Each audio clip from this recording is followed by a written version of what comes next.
Weekend के बाद पे हमने सब लोगों को एक्टिंग करते हुए देखा और पर्सनली मेरे जो फेवरेट रहे वो शिव और प्रियंका रहे, क्योंकि प्रियंका और शिव एक्चुअली एक दूसरे से मोस्टली लड़ते रहते हैं और इस तरीके के रोमांटिक सीन में जब वो साथ आए तो वो बहुत ही ज़्यादा क्यूट लग रहा था देखने में। इसके अलावा एक बहुत अच्छा और भी हुआ जिसमें टीना और सुम्बुल साथ में आए और रश्मि देसाई जो कि उत्तरन की लीड थी और साथ ही में लीड कर रही थी टीना दत्ता। एक रिक्रिएशन हुआ उत्तरन के सीन का जिसमें टीना दत्ता थी और तपस्या का रोल प्ले करने वाली थी सुम्बुल। इनकी एक्टिंग देख के रश्मि देसाई ने कुछ कमेंट किया है, ट्विटर पे ट्वीट किया है। आइए जानते हैं क्या कहा है उन्होंने सुम्बुल की एक्टिंग को लेके मेरे साथ यानी एडमा के साथ ओनली ऑन टेली खजाना। तो उन्होंने बोला है, Sumbul killed my love, it's historic and you recreated very well my girl, you have a vibe.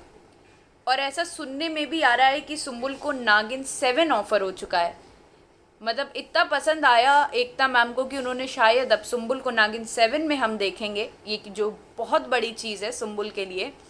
और वो ऑलरेडी उनको जनता का इतना प्यार मिल रहा था and so much love to her. उनको इतना अच्छा काम मिल गया है कि इतनी सी उम्र में उन्होंने इतनी सारी चीज़ें पा ली हैं, ये बहुत अच्छी बात है। और साथ ही में डेबोलिना जो कि बिग बॉस 13 में रश्मि और डेबोलिना साथ आई थी, उस टाइम तो इनकी दोस्ती बहुत अच्छी थी, लेकिन जब दोबारा घर के अंदर एंटर करी हैं तो बहुत ज़्यादा मिसअंडरस्टैंडिंग्स हो गई दोनों के बीच में। अब उन्होंने ट्वीट किया है कि तपस्या एंड इच्छा, बिग बॉस अवार्ड तो आपको ही मिलना चाहिए। वाह वाह, क्या डायलॉग्स हैं, तीर एकदम निशाने पर। टू बी वेरी ऑनेस्ट ना, जब मैं इन दोनों लोगों का एक्ट देख रही थी, obviously Sumbul and Tina are damn great actresses, उन्होंने इतना अच्छे से परफॉर्म किया, it was so realistic. But ऐसा लग रहा था कि शालीन की बात हो रही है, that Veer is equals to Shaleen, ऐसी सी फीलिंग आ रही थी कि किस तरीके से बिग बॉस ने डायलॉग्स रचे हैं कि तुम धीरे धीरे उसको मेरी तरफ से ले गई, और जिस तरीके से वो दोनों लोग बातचीत कर रही थी तो ऐसा सच्ची में लग रहा था कि शालीन की बात हो रही है। और इसी बात को लेके डेबोलिना ने कर भी दिया है कि तीर एकदम सही निशाने पर लगा। उन्होंने एकदम सही लाइन लिखी है कि सही में ऐसा लग रहा था कि तीर एकदम सही लगा है। तो ये जो छोटी छोटी चीज़ें बिग बॉस कराते हैं ना, इससे बहुत सारा फन होता है।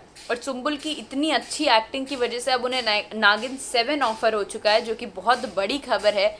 और इससे पहले वो इमली में नज़र आई थी और उन्होंने कितना अच्छा काम किया उसमें। And at the age of 18 और 19 जब आप इतना नाम कमा लेते हो और इस तरीके के रियलिटी शो में आ जाते हो तो ऑलरेडी आप एक बहुत ही अच्छा मुकाम हासिल कर चुके होते। So congratulations to Sumbul and देखते रहिए टेली खजाना, और आगे की खबरों के लिए इसी से जुड़े रहिए। कमेंट करिए कि आपको सुम्बुल की ये खबर सुन के कैसा फील हुआ है, और साथ ही में अगर अभी तक आपने टेली खजाना को सब्सक्राइब नहीं किया तो तुरंत करिए। Thank you.